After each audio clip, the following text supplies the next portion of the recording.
Hello, viewers. Welcome to X Direct X, and this is your boy Mike. And today, I just want to take a look at the FTC Xbox court case, and then also a little topic concerning Sony, something that they've been doing, which I think in the long run may not work out well for them. But first of all, I just want to apologize. I've been out of town for some time. I've not been feeling well for quite some months, so it's been a while since you all heard from me. But gradually things are getting better. Now onwards, expect more content from me, and we see how things go. I want to thank everyone. Don't forget to subscribe. Press the notification bell. Any videos that is released, you'll be the first to know, and we just get to enjoy ourselves in our games. So first off, I just want to talk about the FTC court case with Microsoft, and well, from all the things that have gone on, we've seen the end results of it. The FTC unfortunately has lost the injunction case, and I think that they didn't do the right thing. But the acquisition can finally go through on Monday. So let's see how things go. Now, their case has not been very solid, and I think that I don't know why they did gamers go through all these things. I believe that from the initial, if they had called gamers, maybe a random sample of gamers or even gaming journalists, and had sat down with them to try and understand how the gaming industry works, they have probably understood a bit more about how the gaming industry is now, how it works, where Microsoft's position has been, where Sony's has been, where Nintendo's has been, and trying to get a general sense of the whole thing.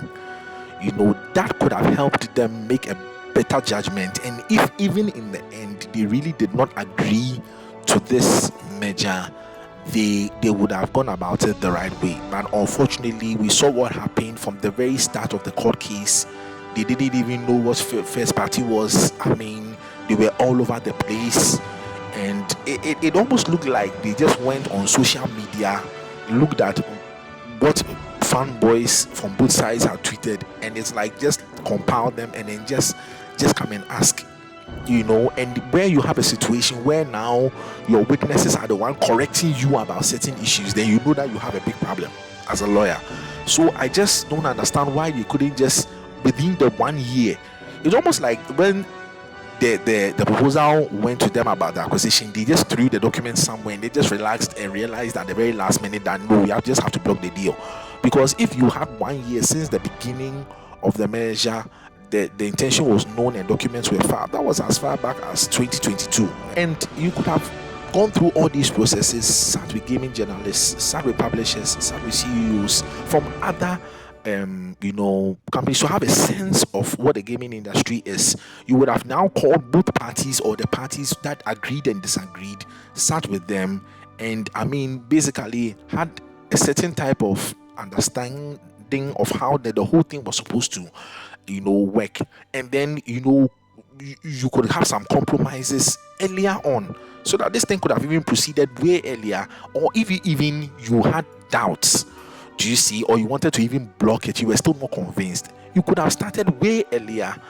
But to wait, and drag your feet and keep delaying and keep delaying and keep delaying, it doesn't speak well of a whole regulatory body.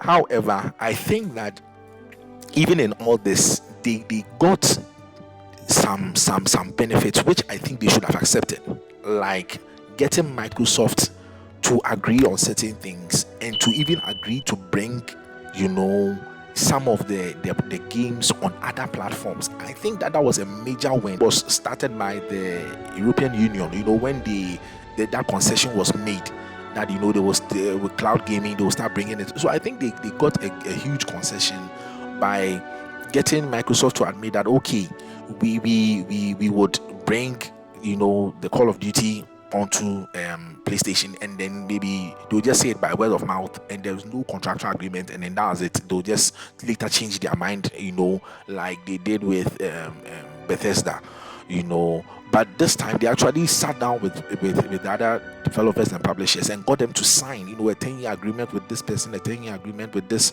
Boosteroid, EE and all that. So I think that they really got Microsoft to, get some good concessions by promising to release, the games 10 years agreement, and they should have been okay with that. If they feel that there was something else, I think that sitting down with Microsoft, they could have just hammered out some other extra deals, but to try and block the whole thing, to now look into it, well, the question is, what were you doing for the entire year that the proposal was sent to you? What have you been doing? You could have kept this precedent from happening, where you could have, agreed with them, gotten some huge concessions.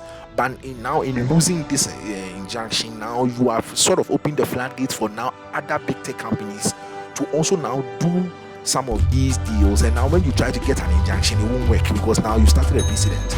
But all these things didn't need to bring to this point. So unfortunately to me, I think that it's a huge loss for FTC. But at least they got some concession. What we expect from this deal after, we expect that Xbox is going to get a better grip on management. People who need to be promoted will be given the opportunity. Women will be given the opportunity, and basically there should be that meeting and understanding of oneness. And because once developers are happy, they would stay and they would want to do more. And the hands-off approach should not work at the beginning. Usually, I believe that a hands-off approach can work maybe some years after, so at the beginning, everything is a mess. People who have been promoted, others may look down on the person because maybe he was one of us and now he is the boss, so they may not easily yield. Some may want to leave, so it's the time to actually bring the team together, that they are in a new ecosystem. They should all work together. This person has been made a leader, they should all support him and flow. And then they should, now all the studios should also be giving, that opportunity. Okay, studio this, what do you want to do? What games would you like to do? Can you do it? Okay, would you like to support the main studios still? Because Activision's Call of Duty is a very huge game, and anytime it's being worked on, it's almost like all hands on deck. All the studios are brought to help. So some studios will have to still help with the Call of Duty franchise, since it's the biggest, to make sure that it runs a certain way. But the other studios that can be spared should be given the opportunities to also release, what they want to release. And the offer for back catalog games can also be given to them. Xbox has quite a lot, from Killer Instinct, Banjo, that people have been crying for, and so many other games in the archives. And I think Phil himself said a Hexen, so you give them, these are the back catalog, these are the old games that we have, these are the games that we have. Do you want to take any of them and rework on them, or release another version of them, or you want something new that you want to do? That innovation that Phil talked about, which I'll come later in the next segment concerning Sony. That creative freedom that Xbox always gives, we give it to them and let them choose, and then let them do what they need to do. Then now let's move on to the next topic.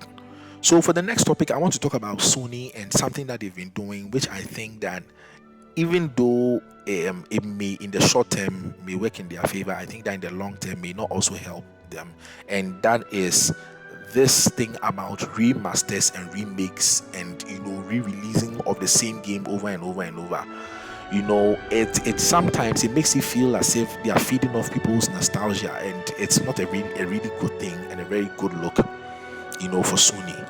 They have a lot of games, a lot of games, in times past, PlayStation 2, PlayStation 3 games that, they have excellent studios that can easily take some of the games and remake continue the other parts of them, but it seems as if they take the games that sold well, they remaster, and then they sell it at the same full price, the same content, with just a 10% add-on, and they sell it at the same price to the same people, you are not being fair to your team, and you are not being fair to your customers also, because the teams have potentials that have to be unleashed. But if they have to take the same old and they remake and they remake, I mean, it doesn't bode well. And I suspect that very soon, this Uncharted and all some of these old Last of Us parts, this and part that, Horizon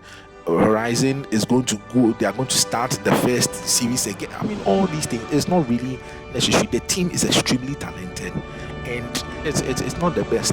You see, because gradually now the platform is going to become a platform of remakes and remasters with just about a few new third party. I think the Last of Us Part 3 is in the works.